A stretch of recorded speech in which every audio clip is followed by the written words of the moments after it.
Hello everyone, welcome to my channel. आज हम इस वीडियो में रेडिएशन से रिलेटेड कुछ इंपॉर्टेंट फिनोमिना के बारे में डिटेल में डिस्कस करेंगे। जो स्पेक्ट्रोस्कोपी से रिलेटेड बहुत ही इंपॉर्टेंट टॉपिक है, बहुत ही इंपॉर्टेंट कॉन्सेप्ट है। सो इस पर्टिकुलर वीडियो में हम डिटेल में डिस्कस करेंगे कि रेडिएशन का डिफ्रैक्शन क्या होता है, इसका रिफ्रैक्शन क्या है, रिफ्लेक्शन क्या है एंड स्कैटरिंग किस प्रकार से होता है। सो ये सभी टर्म बहुत इंपॉर्टेंट है बेसिक कॉन्सेप्ट के लिए। अगर आपको ये बेसिक टर्म के मतलब समझ में आ जाते हैं तो आपको स्पेक्ट्रोस्कोपी बहुत ईजिली समझ में आएगा। साथ ही साथ ये सभी टॉपिक्स इंपॉर्टेंट है बीएससी एंड एमएससी लेवल के सेमेस्टर एग्जामिनेशंस के लिए। सो उस अकॉर्डिंग आपको ये हैंडरिटन नोट्स भी प्रोवाइड करूंगा जिसको आप डायरेक्टली अपने सेमेस्टर एग्जामिनेशंस में अप्लाई कर सकते हैं। सो स्टार्ट करते हैं डिफ्रैक्शन से कि डिफ्रैक्शन क्या होता है रेडिएशन का।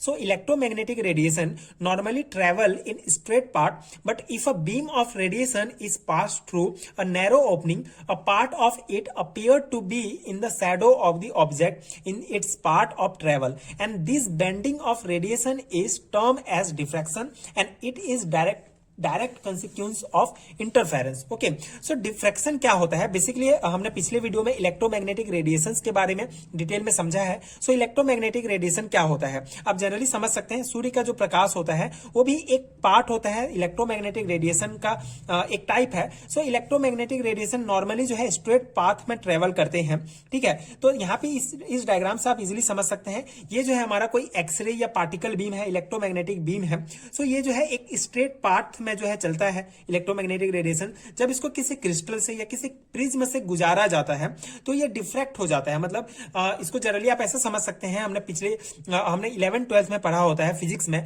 कि जब किसी इलेक्ट्रोमैग्नेटिक रेडिएशन को किसी भी प्रिज्म से गुजारा जाता है तो हमको 7 कलर में जो है ये बंट जाता है, ठीक है। जो 7 कलर हमको जो प्राप्त होते हैं, रेड, ऑरेंज, येलो, ग्रीन, ये सभी जो कलर प्राप्त होते हैं, तो ये जो जितने भी रेडिएशन के पार्ट होते हैं इसी को डिफ्रैक्टेड बीम कहा जाता है। जब इलेक्ट्रोमैग्नेटिक रेडिएशन सीधी लाइन में चलता रहता है, ठीक है, ये एक स्ट्रेट पाथ में चल रहे हैं इलेक्ट्रोमैग्नेटिक रेडिएशन, जब इसको हम किसी प्रिज्म से या किसी क्रिस्टल से गुजारते हैं तो ये कई भागों में, कई रंगों में बंट जाता है, रेडिएशन का डिफ्रैक्टेड हो जाता है। जो बीम होता है ये डिफ्रैक्ट हो जाता है।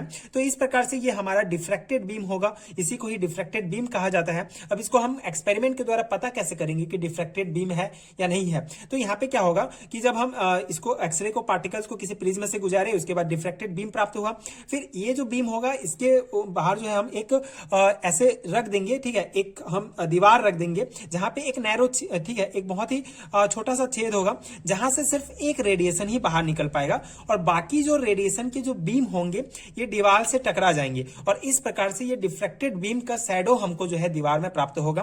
तो इस प्रकार से एक्सरे पार्टिकल्स जो होंगे वो क्रिस्टल से गुजारने के बाद दीवार में जो है इस प्रकार प्राप्त होते हैं और इसी को डिफ्रैक्टेड बीम कहा जाता है।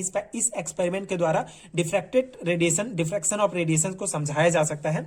सो जनरली सेमेस्टर एग्जामिनेशंस में क्या पूछा जाता है, what is diffraction of radiation, 2 marks या 3 मार्क्स में पूछ लिया जाएगा। सो आपको ये बेसिक डेफिनेशन दे देना है, ठीक है। बेसिकली हम इलेक्ट्रोमैग्नेटिक रेडिएशन एक स्ट्रेट पाथ में ट्रेवल करता है, बट बीम ऑफ रेडिएशन को किसी नैरो ओपनिंग में अगर हम डालते हैं तब हमको कुछ शैडो दिखाई देते हैं कुछ बीम के, उन्हीं को ही डिफ्रैक्शन कहा जाता है। इसी टर्म को जो है बेंडिंग, जो रेडिएशन का जो बेंडिंग होता है इसी को डिफ्रैक्शन कहा जाता है।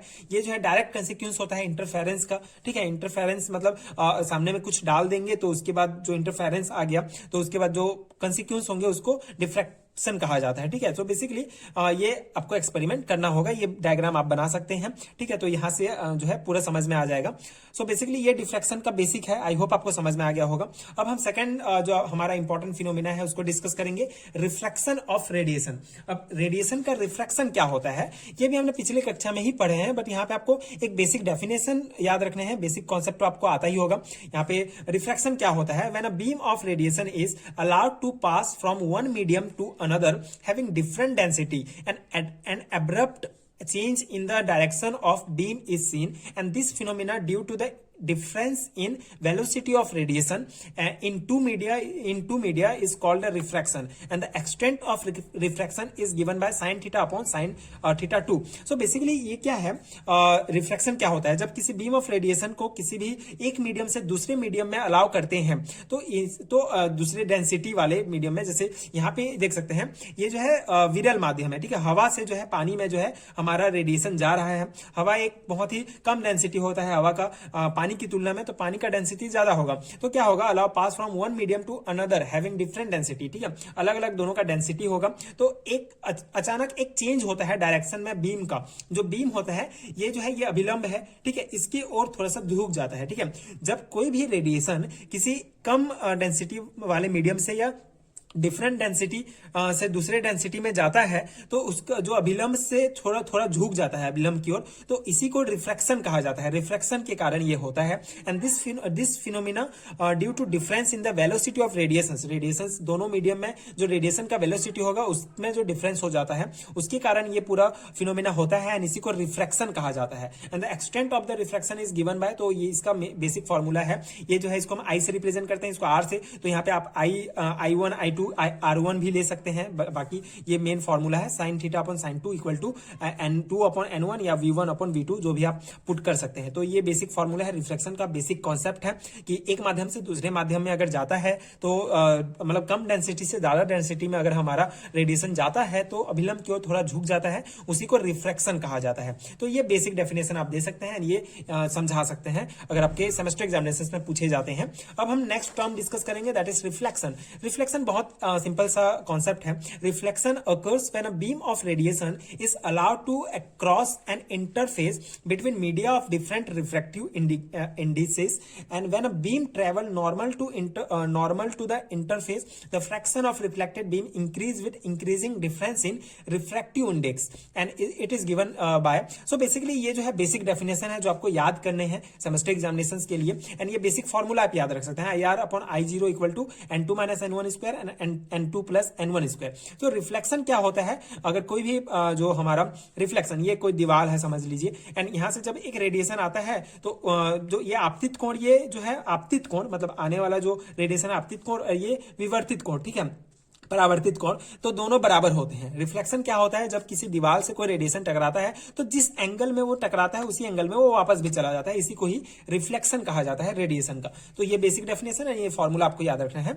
अब सेकंड टर्म है हमारा scattering of radiation. Radiation scattering क्या होता है, so atom or molecule which are expose to light absorb light energy and reemit light in different direction with different intensity, and this phenomena called scattering and is a general physical process where some form of radiation such as light, sound are forced to from a straight trajectory by one or more path due to localized and non-uniformities in the medium through which they pass. And scattering may also refer to the particles collision between molecules, atom electrons, photons and other particles. Okay, so basically ये basic definition है, basic points है, theory portion है जो आपको याद करने हैं scattering के लिए। स्कैटरिंग का बेसिक आप ये समझ सकते हैं कि कोई भी एटम या मॉलिक्यूल, बेसिकली कोई भी एटम या मॉलिक्यूल है, तो जब इसमें लाइट पड़ता है, ठीक है, कोई भी इलेक्ट्रोमैग्नेटिक रेडिएशन से लाइट इसमें जाएगा तो ये जो है एब्जॉर्व कर लेता है, कुछ जो इलेक्ट्रोमैग्नेटिक रेडिएशन होगा उसको एब्जॉर्व कर लेगा, कुछ इससे पार चले जाएंगे, कुछ इधर चले जाएंगे, कुछ इधर चले जाएंगे, ठीक है। जो हमने रदरफोर्ड का मॉडल जो हमने देखा था उसी अकॉर्डिंग है। किसी भी एटम से मॉलिक्यूल पे जब जो हमारा कोई भी टकराता है इलेक्ट्रोमैग्नेटिक रेडिएशंस, तो कुछ एब्जॉर्व कर लिए जाएंगे, कुछ री एमिट हो जाएगा, कुछ इधर उधर जाएंगे, ठीक है। तो इसी फिनोमिना को ही स्कैटरिंग कहा जाता है, ठीक है। जब इसको एब्जॉर्व करते हैं, बेसिकली इसको ये समझ सकते हैं कि किसी भी मॉलिक्यूल जब स्कैटरिंग किसे कहते हैं, किसी भी मॉलिक्यूल्स या एटम्स के ऊपर जब इलेक्ट्रोमैग्नेटिक रेडिएशन डाला जाता है तो कुछ एब्जॉर्व कर लेते हैं, एब्जॉर्व करने के बाद फिर री एमिट करते हैं। अभी ऐसा क्यों होता है, एक्साइटेड स्टेट, ठीक है। तो जब एमिट कोई भी एटम्स जब किसी भी रेडिएशन को लेगा तो ये एक्साइटेड स्टेट में चला जाएगा, कुछ स्टेट बाद रिलैक्सेशन प्रोसेस के बाद फिर उसी स्थिति में आ जाएगा। तो ये एब्जॉर्व क्या होता है, तो इसी समय एमिशन हो जाता है। हमने एब्जॉर्प्शन क्या है, एमिशन क्या है, हमने पिछले वीडियो में उसको डिटेल में देखा है, आप वीडियो देख सकते हैं, आपको लिंक मिलेगा। सो उसी प्रोसेस को ही स्कैटरिंग कहा जाता है। जब एब्जॉर्व करेगा कोई एंड फिर से उसको बाहर निकालेगा तो उसको स्कैटरिंग कहा जाता है। ये जनरल फिजिकल प्रोसेस होता है जो लाइट रेडिएशन जो है इसको शो करते हैं।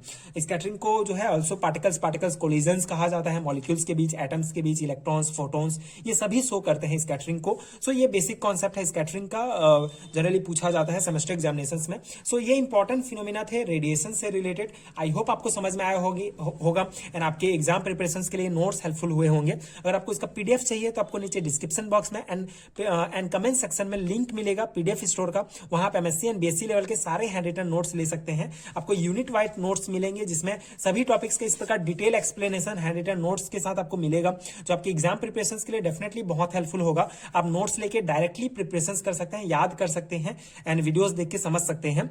एंड वीडियोस आपको जैसे ये यूनिट है यूनिफाइंग प्रिंसिपल का स्पेक्ट्रोस्कोपी का, सो इसमें से मैक्सिमम टॉपिक्स के जो वीडियो लेक्चर होंगे आपको मिलेंगे, लेकिन कुछ टॉपिक्स ऐसे होंगे जिसको आपको नोट्स से पढ़ना होगा, क्योंकि सभी टॉपिक्स कवर करना पॉसिबल नहीं होता है, क्योंकि दूसरे भी यूनिट्स कवर करने होते हैं। तो आप पीडीएफ ले सकते हैं, वहां से आप पढ़ सकते हैं एंड बाकी वीडियोस आपको मिलते रहेंगे। आगे की वीडियोस देखने के लिए चैनल के साथ जुड़े रहिए एंड जिस टॉपिक्स में डाउट है तो आप कमेंट कर सकते हैं, उस टॉपिक पर वीडियो बनाने का मैं प्रयास करूंगा। एंड आई होप ये समझ में आया होगा एंड नोट्स आपके लिए हेल्पफुल हुए होंगे।